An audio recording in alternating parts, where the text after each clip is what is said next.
So now when we look at the boomer generation now, so they're all acting like, oh, we had our revolution. Right. So we're done with that fighting crap. Okay, y'all just do all that.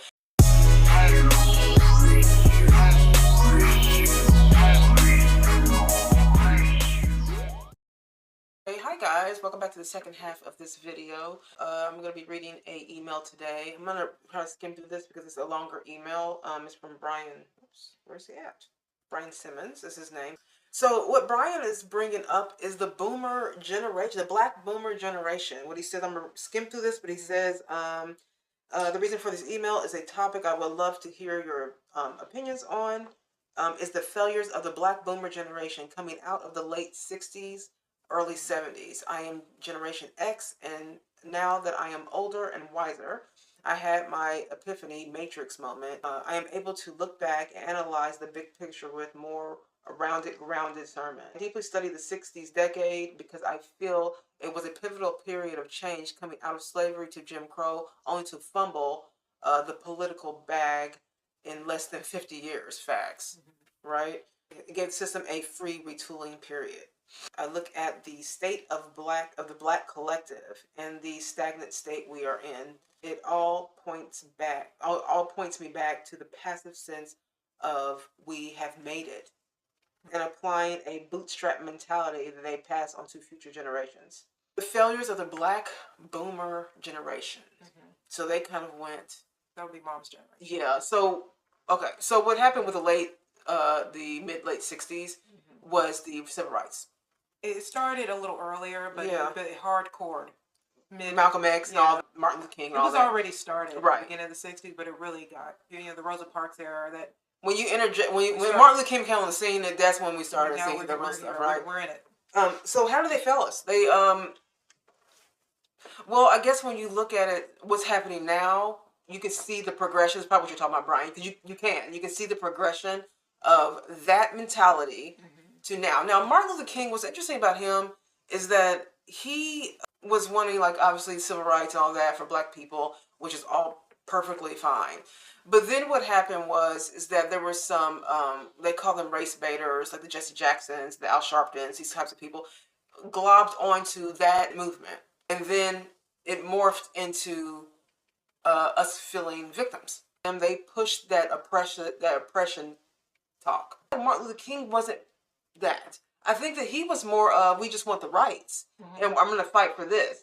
But when you start joining forces with, the race baiters, globbing on to this type of radicalness when it comes to, like, the Jesse Jacksons of the world, it started the whole I'm oppressed, the white man, the white supremacy, we're coming to get you type thing. We're not picking ourselves up by our own bootstraps anymore. Now it's the government. Now we're about to rely on the government. Then the government program started. And there's been this whole push for white guilt. White guilt, and that's what we're, like, running on. I mean, I think that the problem with the black community, and I'll keep saying this, is the black community looking for white people to lift us out of, get us this freedom, I think a lot of our problems is really, us. Danielle and I, we just did a video on the Black Panther, or actually it was about what were we talking about? You meant the Black Panther Party? Yeah, we were talking about feminism. Oh, yeah. And that was mentioned, all we did was mention That's all we did, y'all. You know what I mean? I mentioned a part of the Black Panthers that they were down with feminism. And a lot of it was because women were looking for their rights, and so were black people. And so they created an alliance that I guess made sense to them at the time to get rights for all. And so we just simply did that. And then people get mad. Black people get mad at black people that don't toe a certain line. Right. And it causes us to stay stagnant, like stay in one place, because if the whole point of freedom to me is the freedom of thought. Yeah. If you can't have freedom of thought, then you really are stuck on a plantation. Right. I think a lot of black people have plantation mentality. You know what I mean? The instant a black person, like I said, I hate to talk about politics as far as, like, the Republicans versus the Democrats, because they both have their, their problems and their issues, and but the Liberal Party has a hold of black people. A chokehold of black people. Like, over 90% of black voters vote for Democrats. Now, that might change with this next cycle. because black the people are polling starting numbers. to understand the liberals aren't what That's they not thought. looking good. But whenever somebody says, whenever someone who's black criticizes another black person, or just has not even criticizes, just has a different view, yeah, they get hounded. right. You know what I mean? And so it's like we actually can't get out of our own way. You know what I mean? I was more of a we need to pick our own self up by our bootstraps. I don't need white people to feel guilty for me. I don't feel like a victim. I'm not a victim because I'm black, and I'm not a victim because I'm a woman. I've said that over and over again. And I live in a great country, one of the greatest, the greatest country. Everybody's trying to get here. You know what I mean? And yet I'm here. You know what I mean? And so I'm not going to pretend like I am a victim.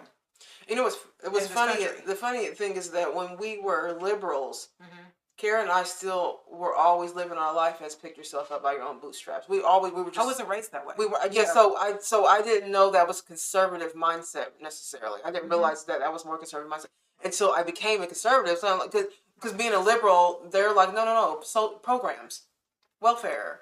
You know what I mean? Like, yeah, you can help yourself a little bit, but you're going to need the government to help you out. And so when a lot of these leaders and things, they co-signed on that, it did kind of like you said, it kind of did cast over a shadow over the mentality of black people as a whole, because we went from fighting for civil rights to, first of all, the 20s, 30s, 40s, 40s to 60s at least, okay? Black people were in Jim Crow, right? But they were succeeding, doing well, doing okay. They were owning. Jesse Peterson talks a lot about this. He was from the Jim Crow era, and they were succeeding in owning things, getting married. They were, able to. They were speaking well. They were being polite. They had manners. They had all the things that a regular human being would have. They were doing that and succeeding and doing well in life. Well, I mean, I would say before integration, we were more successful. That's very odd because we couldn't go into white spaces, so we had to create our own. Right. Therefore, you find black success. You find Black Wall Street, but we owned a lot of stuff because we had to. Yeah. We had grocery stores, banks, theaters, entertainment, small businesses, larger business. We had all those things because we weren't allowed in white areas. But then, as soon as we became integrated, we kind of abandoned that to go where we never been allowed to go. And that's understandable. You know what I mean? In a country where you've been told you have to drink out of this water fountain and not drink in this water fountain. But what emerged from that was the you're oppressed black. Right. And so as long as they keep making you feel that way, you won't really try. And a lot of black people, I think they don't try. Yeah. There's always the same stump speech that everybody that happens to be African, not everybody, not all, but most. But where if you challenge, which is what Larry Elder, let's use him as an example. Larry Elder is one of those people that's a successful man. You know what I mean? He was raised, I think, South Central or Los Angeles. He wasn't raised, he was poor. He didn't really have, I think his father had a little success after that. He owned a business past in his late 40s. And, he raised his sons. He had an intact family, but they weren't really rich. They were just regular. You know what I mean? But his parents did not raise him to be victims. So therefore, Larry was going to be successful anyways, because that was where he was going. He was motivated. But I think a lot of black people, what happens is that we are being told that we can't do stuff. We can't have stuff. No matter how hard you work, you got to do 3 times as harder than the white person. So you tell a kid this. Yeah. You know what I mean? And you keep telling them that you be afraid of the police. The way we teach our kids. Yeah. It's just what ends up happening is that we have this mentality that we're not good enough. We never will be good enough. White people are better than us. It kind of does a reverse of what you think it's going to do. It makes you think white people are better than us. That no matter how well you do, you'll never be successful. And the brain, the really messed up part of it is that it's always these black successful people that have all this money, and they're not they're saying this, but how did they get there? So I think Jesse Lee Peterson even talks about the fact that he was a hardcore Nation of Islam guy. I believed in Louis Farrakhan and Jesse Jackson because they were saying it was all white people's fault, and I believe that. You know what I mean? He's like, but then I started to get in my right mind and wonder, their kids go to the best schools, they have intact homes. Why isn't the white person stopping them? And, right. You know, that's where you have to sort of, I think for every black person in this country, that is where you have to get. Well, you know what I think now too is, so now when we look at the boomer generation now, so they're all acting like, oh, we had our revolution.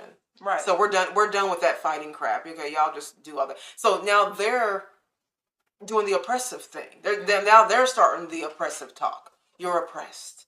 You know, the white man's trying to get this. You know what I mean? You're gonna have to try the 10 times. And now they're doubling down on that mentality. So I do think that on many levels, it's like, did they drop the ball? I would say, yeah. I think it really did start though, especially the 70s and things like, you know, with all of the new leaders and things that came into play. Like they were all kind of using, I would say, the civil rights movement like haphazardly. Again, I mean, even the Black Panther Party, they say they were piggyback off of Malcolm X. Malcolm X, yeah. That's what they were. They were piggyback off that. The thing I liked about Malcolm X though is that he was more of a pick your own self up by. I don't need the white man to sort. Right.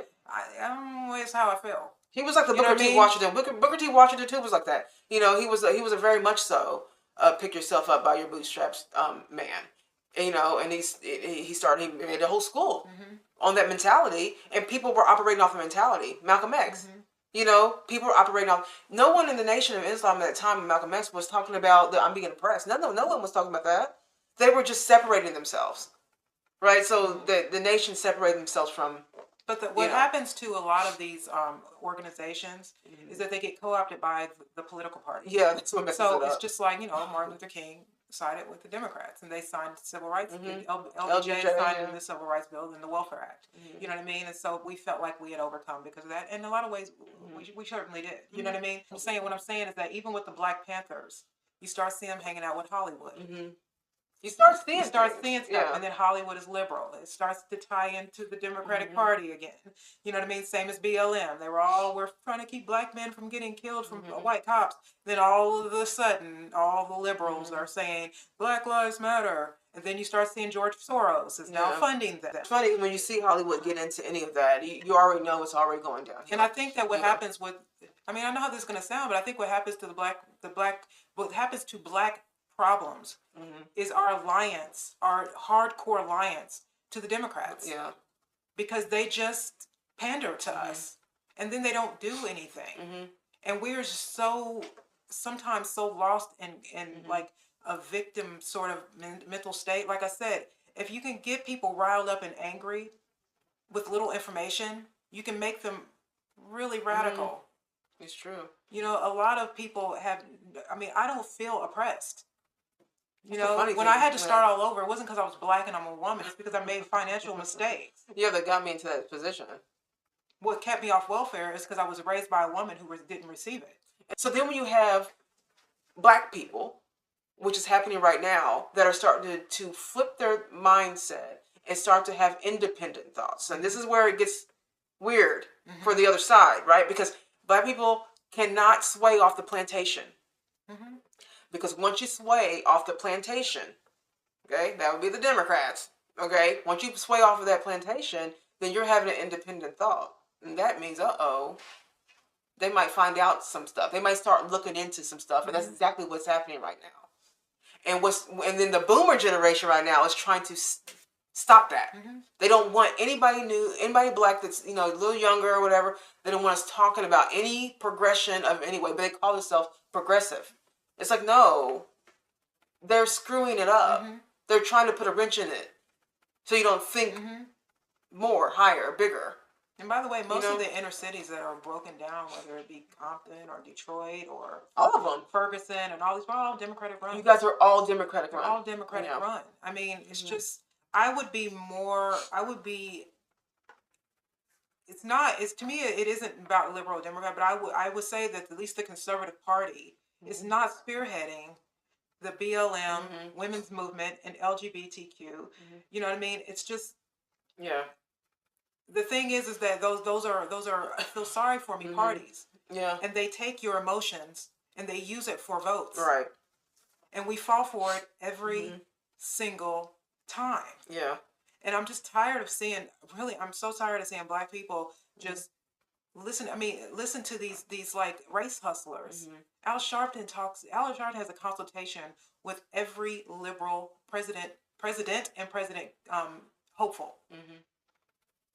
Every year, every time the voting season comes on, everybody. Pete Buttigieg, all of them. He talks to all of them. Barack Obama. He's there. What did they say? Barack Obama invited him to the White House like 80 times. That's what? You know what I mean? He's not even a real Al Sharpton. You know what I mean? Like, you know, right? You know what I mean? The reverend. It's just like these people that used to be really, really great people. Like I believe Maxine Waters and John Lewis and at some point they were all, you know, John Lewis marched in the March of Washington. Yep. You know what I mean?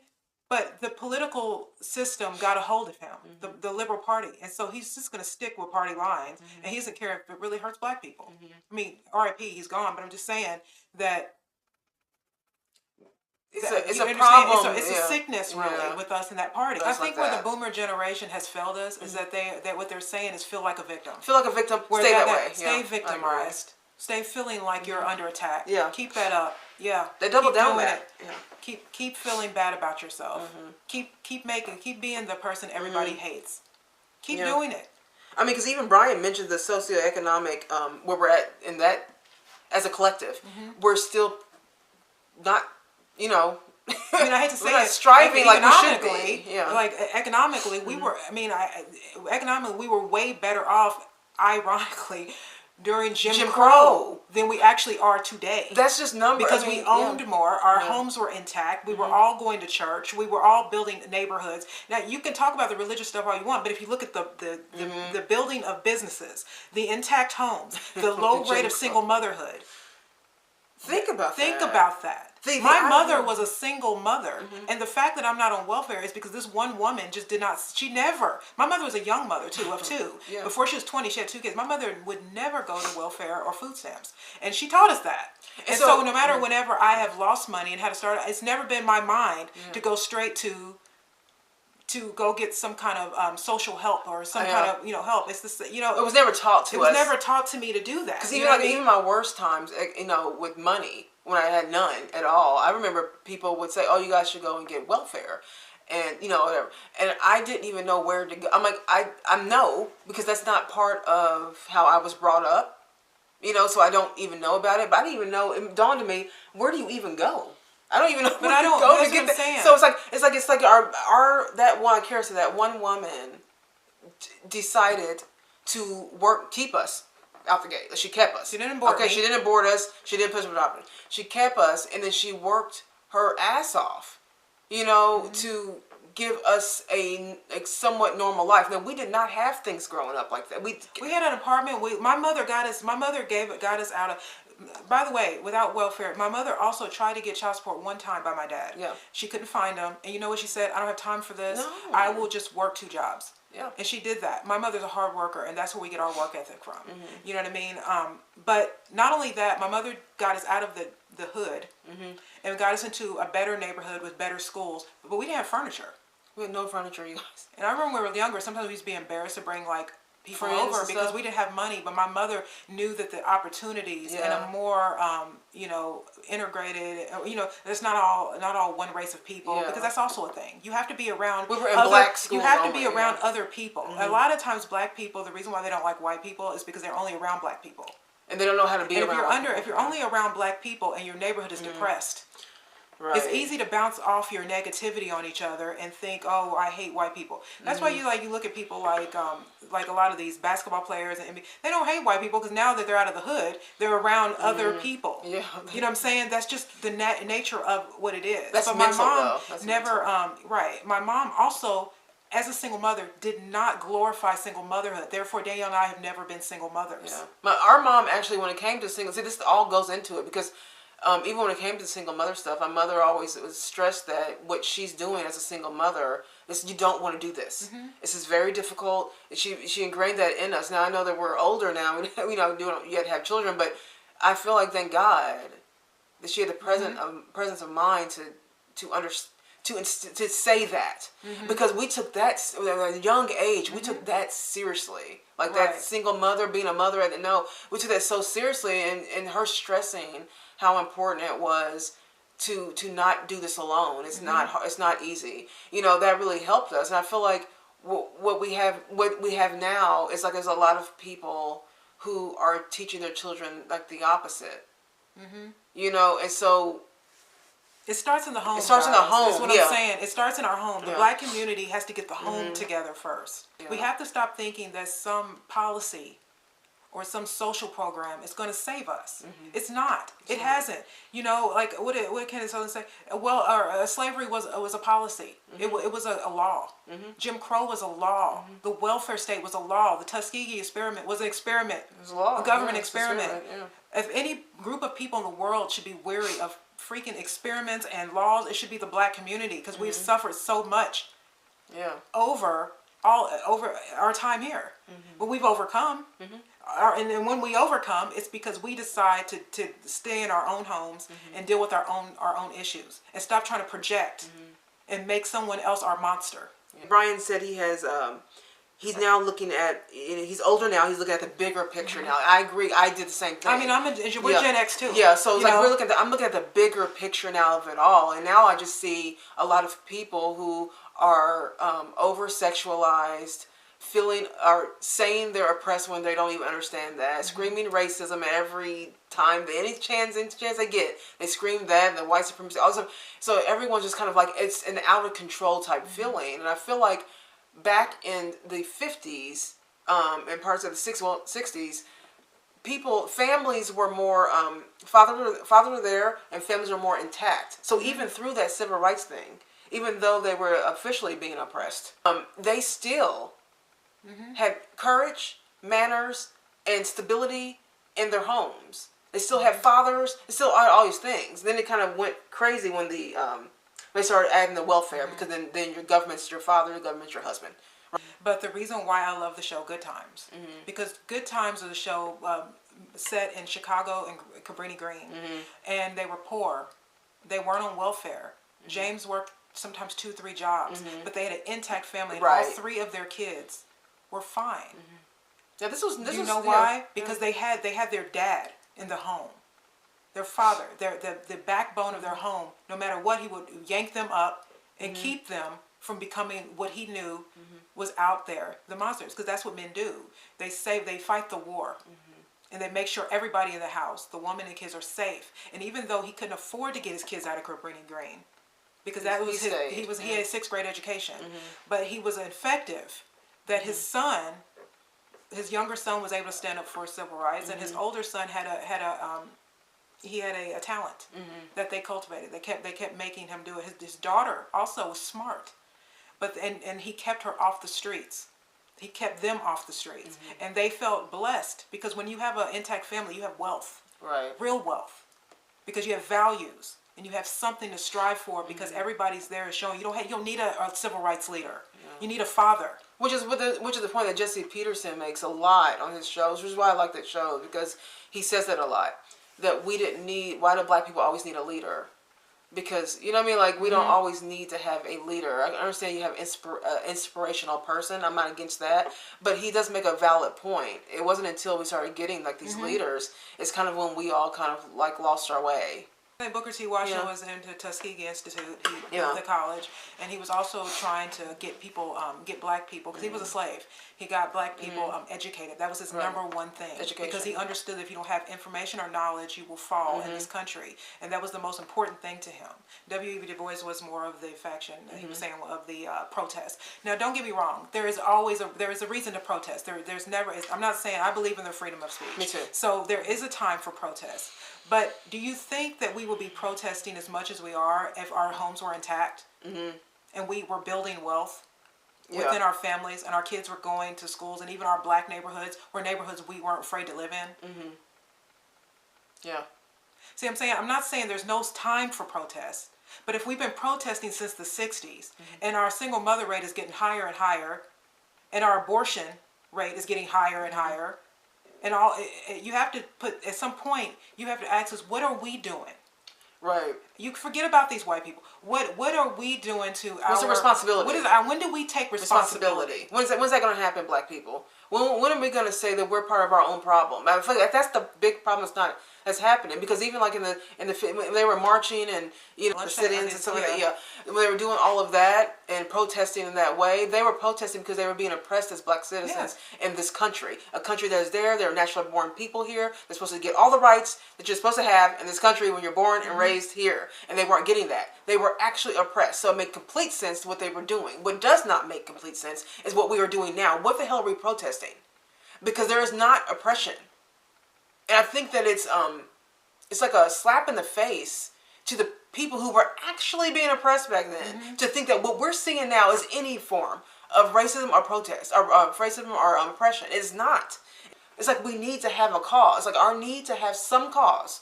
Doesn't matter what the cause is. We have to be out there marching. It doesn't, to me, it doesn't make any sense. It's like I feel like we just kind of lost our way. I feel like a lot of the boomer generation is just kind of like used to being one way, thinking one way, voting one way. They're still talking about we're still oppressed. It's like, no, they should have changed their language. It's become like sort of ridiculous. Right. It's true though. As Black empowerment is not just complaining all the time. It is going and cleaning up your own house. Yeah. Then you can go out and be powerful. But until you can fix your own home, forget it. Then you are always going to be, and see, this is the thing, when you talk about politics, just one last thing, but when you talk about politics, the reason why Black people have no power in this country is because the Liberal Party has almost over 90% of the Black votes go to the Liberal Party. So they take you for granted. They take you for granted because we're called their firewall. They know we are always going to vote for them. So they don't care to do anything for us. Not really. Now they're a little scared because people are moving. The numbers are showing that Black people are starting to have independent thoughts now and are starting to move over to another. But the Conservative Party is on the other end. Could they be doing more for Black people to get Black people's attention? Yes. But because they think that because when they look at that percentage, they realize that they have no shot of ever getting Black people to think of them at all. That they also forget us. Right. Exactly. So we have put ourselves in a position to be toyed with, and we will never have power. That voting block should be split. They should be trying to vie for, they be trying to get our vote. But we're stagnant. But we give them our vote. Yeah. Well, it's like Brian was saying. It's like Brian saying though, we're stagnant in it. Yeah. Thank you, Brian, first of all, for the topic, because like we're like you, where the 50s, 60s, that whole dynamic and what happened is interesting to me. It was a really interesting time. I told you, it's my very favorite. Yeah. I know what it did, but the 60s and 70s is probably my two favorite decades. Yeah. Anybody that wants to comment, please comment. We read all the comments. Yeah, and give us like any kind of information. Any information you have. We'll do a video on it. Yeah. It's just we'll do it. We're open to that. So right. I'm okay with that. So yeah, let us know. Please do not forget to like and subscribe to our channel, and we will see you guys in the next video. Bye.